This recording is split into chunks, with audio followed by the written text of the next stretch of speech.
Today, I have a feeling that I want to talk about reusable rockets. How about it?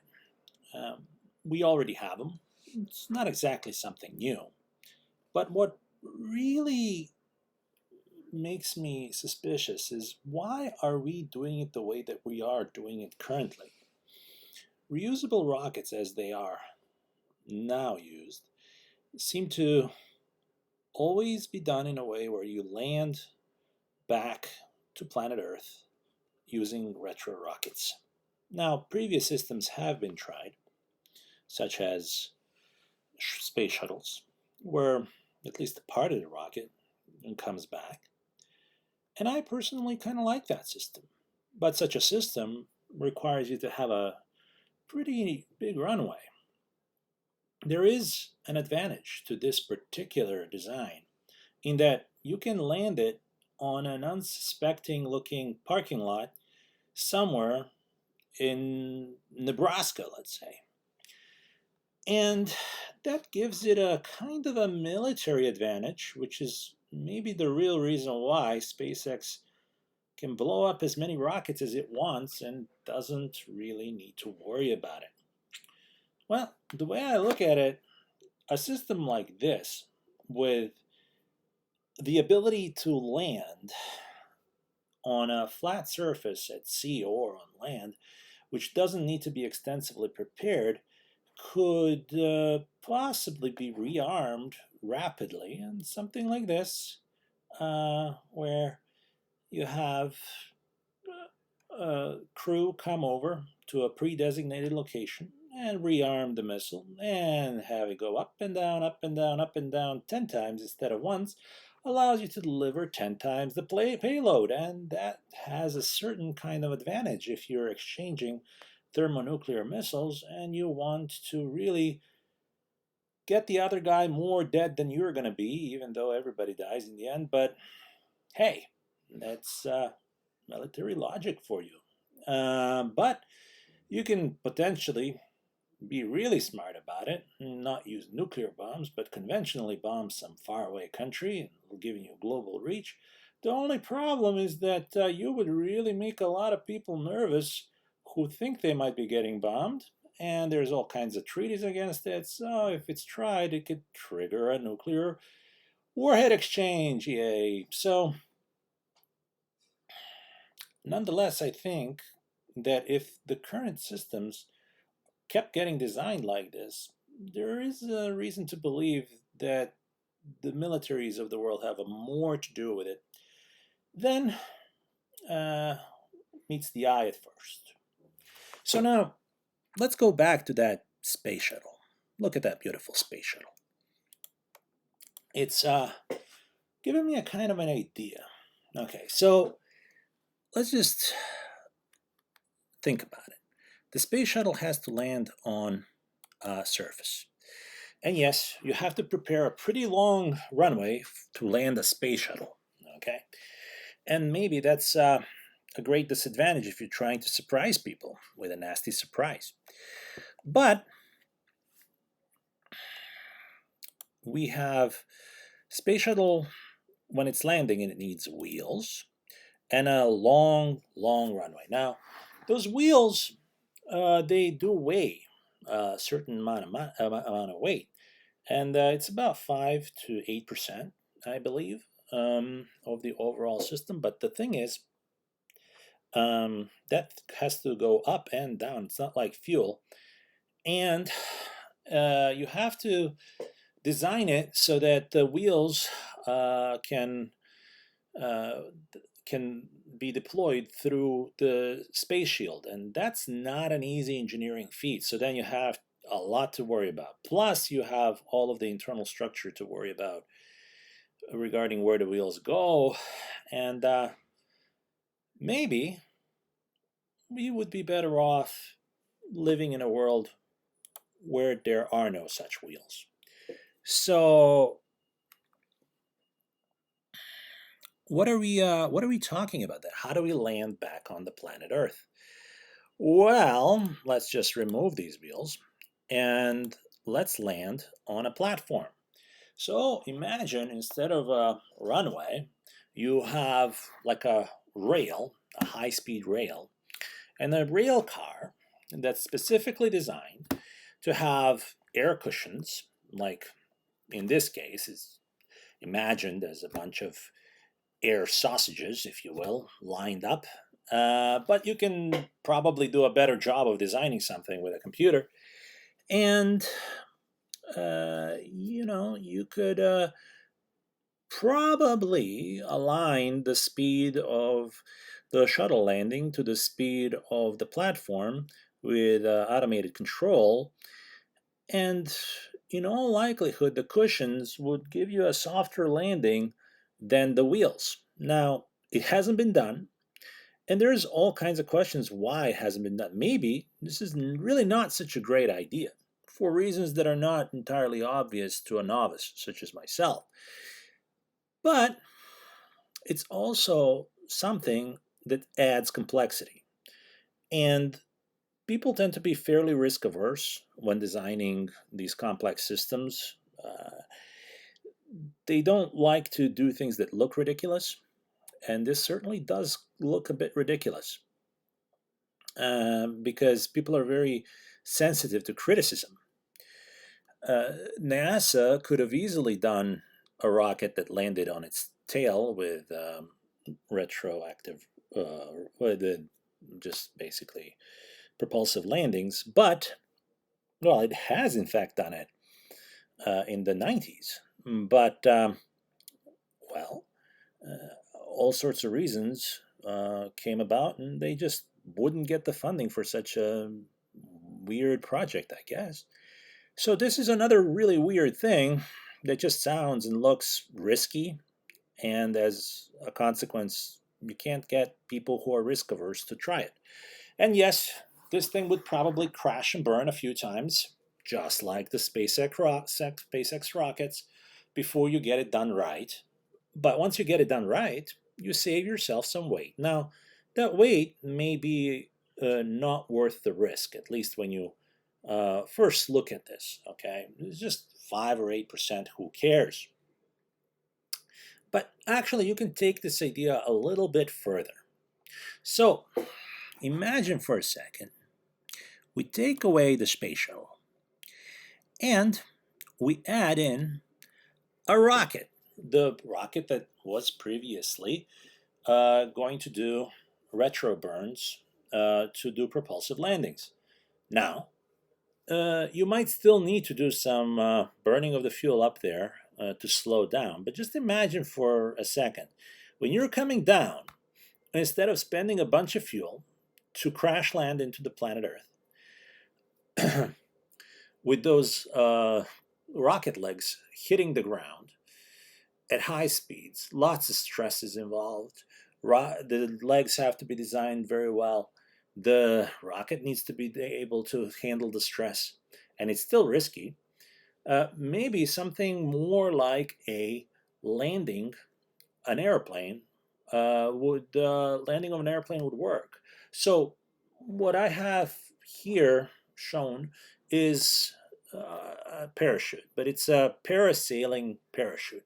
Okay, so what's so special about it? Well, it gives you control and it lets you trade off speed for lift.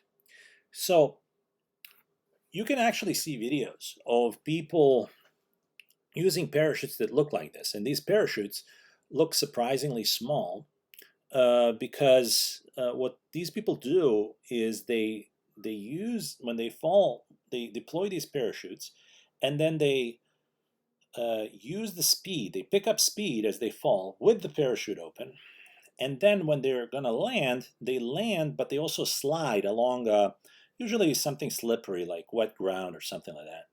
And then they in that way, by finally controlling how they do the landing part, they can actually trade off the speed because the speed with this parachute creates lift. So they can trade off speed for um, the ability to stay up. And well, these parachutes are also used for paragliding, so you can, and if you stick a motor to a person with this parachute, you can go paramotoring. You can go anywhere pretty much an airplane can go.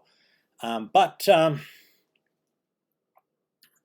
the unique property of being able to land at relatively high speeds, um, well, depending on how, might give some challenges to how the parachute is designed, actually, if it can even handle the speeds that would be optimal. Again, maybe the parachute is not a good solution, but maybe it is. So maybe the parachute would even have to be made of partially solid structures. I don't really know. I don't know how you would design one without extensive computer modeling and then actual trials. You really can't judge this very well.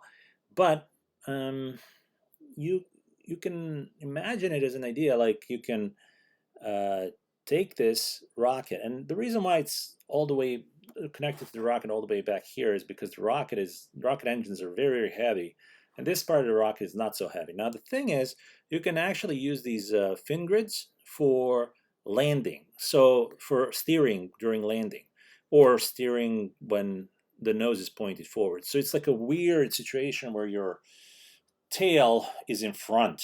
So it's super weird, probably very unstable, but maybe it's controllable with modern control systems. And uh, parachutes are not terribly reliable. They would probably fail, maybe one in 1,000 times. I don't really know. I mean, but also these parachutes would have to be pretty big. They're not usual. It would push the design of parachutes, but um, well,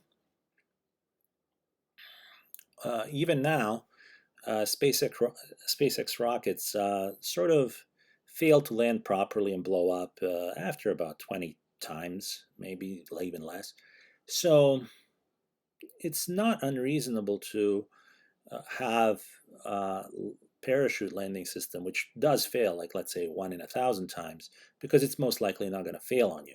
And then you have this landing thing, which is a complexity of landing. But well, we've gotten pretty good at landing things um, on an airstrip. But yes, this there is an added layer of complexity with landing on a moving platform. Although it doesn't at least seem to the naked eye that it would be terribly that much worse than landing on an airstrip. So the landing part may not be so bad. In any case, if the rockets are failing one in 1,000 times and the parachute landing system becomes a problem, then, well, actually, it may be possible to consider a more solid structure for landing the system. So maybe adding in like a solid wing that you see here. Again, your tail is forward, so you don't have a tail here. Instead, you have a tail here. Weird, but it is what it is. Um, and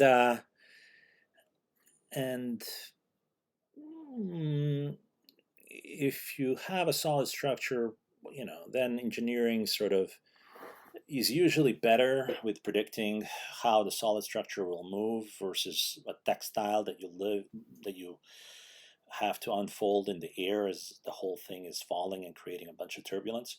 Um, so there's a good chance it would be more reliable. And then, of course, how do you pack the whole thing in? So what I was thinking of is something along the lines of wings that basically fold up like this, and then they do two turns on a single joint, so that like well, it would be a little bit of an engineering challenge because you don't just have folding in this way. You also have to fold in the other. Uh, you have to rotate the wing in 2 dimensions instead of one. But once you do it, then your wing is deployed here, And you have something resembling an aircraft, again, with your tail, I guess, being here. Very weird. Nonetheless, that is sort of design, unless you, well, regarding the tail, unless you move, try to land with a nozzle part first, which would be an amusing thing. In fact, these kind of rockets with deployable wings, I believe, were actually at one point developed but never flown by the Russian Space Agency. Although this was during the 90s, where all sorts of strange things were happening in the aerospace sector. It's conceivable that that whole thing was basically funded by U.S. government through Russian government to just keep Russian engineers busy so they don't go to China and India and Iran. Who knows what it was? A lot of weird stuff was designed during that time that never saw the light of day. Maybe some of it was credible. Maybe some of it was a little bit too far. The design they had, I believe, had not just wings. It also had its own um, engine, like a jet engine, and landing wheels. So a lot of weight. Um, yeah, well, I don't know if all of that would be necessary if you're willing to sacrifice your boosters and if you're landing on a moving platform. But that requires infrastructure, and infrastructure is one of those things that just has to happen gradually as an industry evolves. So when airplanes were first taking off, they were pretty much landing on grass fields. And sometimes when no flat grass fields were available, there was these flying boats that the tourists would take to places because that was a convenient way to land near many cities that actually have a river or a lake or a sea or ocean, some body of water. Many cities have it, and so you don't need a special runway, and you can land right next to the center of the city. And that was all very good and well, but then slowly, um, airplanes were designed to land on uh, concrete runways, and then after concrete runways, people would probably disembark the airplane right off the steps, maybe get on a bus to go to the airport building, and then that was further uh, combined to have a airport building extend a skyway bridge or whatever those things are called, so you can board the airplane, uh, and the process continues. In fact, I believe it will continue even further, the integration of these systems. But calling for a platform, landing platform, is again a matter of building infrastructure. And one thing to remember, you're really building a spaceport when you're building uh, a landing platform like that, because who knows what kind of things are going to land on these landing platforms.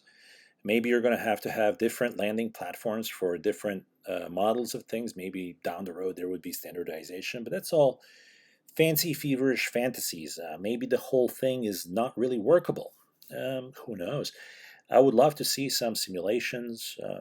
Well, I'd love to see anything. I'd love to see if you can maybe engage your imagination and put together a 3D rendering of a system like this. It would be fascinating to see. I know that people love to put together 3D renderings of rockets taken off, of especially designs of exotic rocket systems that never took off. So this could be another one, just for the viewing pleasure of the public at large. In any case, I hope you had fun. I hope this was entertaining, and maybe you can put it into a video game or something if you feel so inclined. I doubt that I would ever really see any benefit from uh, designing rocket systems or landing systems for rockets. That's too much to ask for. I don't get to collect those kinds of checks. Okay, everybody. I hope you're going to have a good day and that you enjoyed yourself. Bye bye.